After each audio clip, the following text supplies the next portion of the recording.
newly unsealed warrants are giving us a look into a person of interest in the double murder of two Moab women. News specialist Mike Anderson explains how investigators were looking for signs of the murder weapon and other evidence inside the man's car. Yeah, Dini and Mike, we're not going to name this person of interest because he hasn't been arrested, and calls to detectives have gone unanswered. But we do know that detectives were concerned about his behavior and his connection to one of the victims. Through the 6 warrants, we're now getting a better idea of what detectives have been up to. This means that they've been aggressive since day one, because this was a warrant sought on the 18th, the day that they found Kylen and Crystal murdered. Jason Jensen, a private investigator working with the Schulte family, says this is reassuring since detectives have remained quiet with them and the media.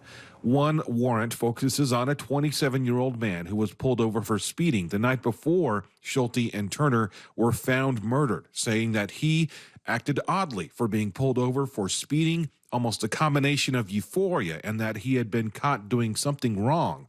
The warrant further states that the man worked at the same place as Kylen Schulte, and detectives sought the warrant to search the man's car because of his behavior, his inability to account for his whereabouts, and the fact that law enforcement observed and collected a jacket that may have blood evidence from the location that he had mentioned, makes it imperative that law enforcement explore this avenue of inquiry.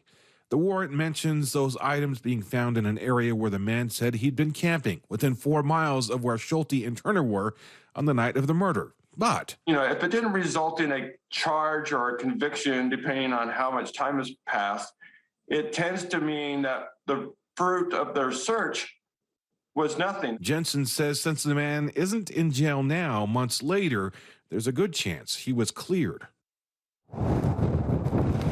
Jensen says it is possible that police are waiting for more evidence to make an arrest, but at the same time, he points out that Grand County Sheriff's Office did say in a press release that they are looking into multiple persons of interest. Back to you. All right, Mike Anderson live for us this evening. Mike, thanks for the update.